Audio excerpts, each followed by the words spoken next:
GVMC స్థాయి సంఘం ఎన్నికల్లో ఓటు హక్కుని వినియోగించుకునేందుకు వైఎస్ఆర్ కాంగ్రెస్ పార్టీ కార్పొరేటర్లంతా జీవీఎంసీ కార్యాలయానికి వచ్చారు. ప్రస్తుతం మనతో పాటు డిప్యూటీ మేయర్ జియాని శ్రీధర్ ఉన్నారు. మాట్లాడదాం. సార్, కూటమికి స్పష్టమైనటువంటి బలం లేనప్పటికీ కార్పొరేటర్లను కొనుగోలు చేసి వారి బలాన్ని పెంచుకునేటువంటి ప్రయత్నం చేస్తున్నారు. దీన్ని ఏ విధంగా చూడాలి?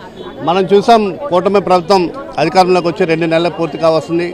26 జిల్లాల్లో కూడా దౌర్జన్యాలు చేస్తూ ఈరోజు విశాఖ నగరం ఉత్తరాంధ్ర ప్రాంతం ప్రశాంతమైన నగరం. విశాఖ నగరంలో షాపులన్నీ కూడా మూయించారు.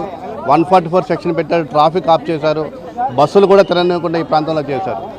మరి కూటమి నాయకులు గత 2 వారాలుగా వైఎస్ఆర్ కాంగ్రెస్ పార్టీ కార్పొరేటర్ ఎవరైతే ఉన్నారో వాళ్ళని భయపిస్తూ కోట్లాది రూపాయలు వెదజల్లుతూ భయభ్రాంతులకు గురి చేస్తూ ఉన్నారు.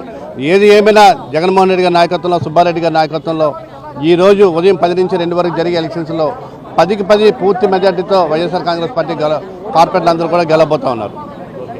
ఓవరాల్గా చూస్తే కనుక క్యాంపు రాజకీయాలు చేయడం అనే సంస్కృతి జీవీఎంసీలో ఎప్పటివరకు లేదు. ఆ సంస్కృతిని కూడా కూటమి కానీ తెలుగుదేశం కానీ తీసుకొచ్చింది. దాన్ని ఏ విధంగా చూడాలంటారు?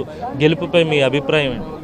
విశాఖ నగరంలో ప్రశాంతమైన నగరం. ఇక్కడ అందరూ ప్రజలందరూ కూడా ప్రశాంతంగా ఉండే ప్రజలందరూ కూడా ఈరోజు చూసి చాలా ఆశ్చర్యపోతూ ఉన్నారు. మరి ఈ ప్రాంతంలో మెడికల్ షాపులు మూయించారు, హాస్పిటల్స్ మూయించారు.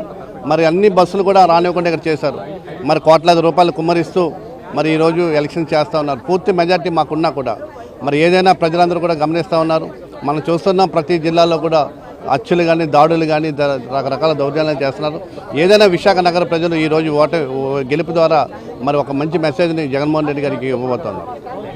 ఇది మొత్తం మీద కూటమి చేస్తున్నటువంటి ఈ ప్రయత్నాలు, ఈ కొనుగోళ్లన్నింటినీ కూడా ప్రజలు గమనిస్తున్నారు. తగినటువంటి బుద్ధి చెప్తారని చెప్పి జీవీఎంసీ డిప్యూటీ మేయర్ జియాని శ్రీధర్ చెప్తున్నారు. ఓవరాల్గా చూస్తే కనుక వైఎస్ఆర్ కాంగ్రెస్ పార్టీ సభ్యుల బలం ఎక్కువగా ఉన్నప్పటికీ కూడా కూటమి కార్పొరేటర్లను కొనుగోలు చేసి క్యాంపు రాజకీయాలకు ఎప్పుడూ లేనటువంటి సంస్కృతిని తీసుకొచ్చి క్యాంపు రాజకీయాలు చేస్తుందని చెప్పి ఆయన దుయ్యబడుతున్నటువంటి పరిస్థితి. వీడియో జర్నలిస్ట్ రమేష్ రెడ్డితో కలిసి అనిల్, సాక్షి టీవీ, జీవీఎంసీ నుంచి.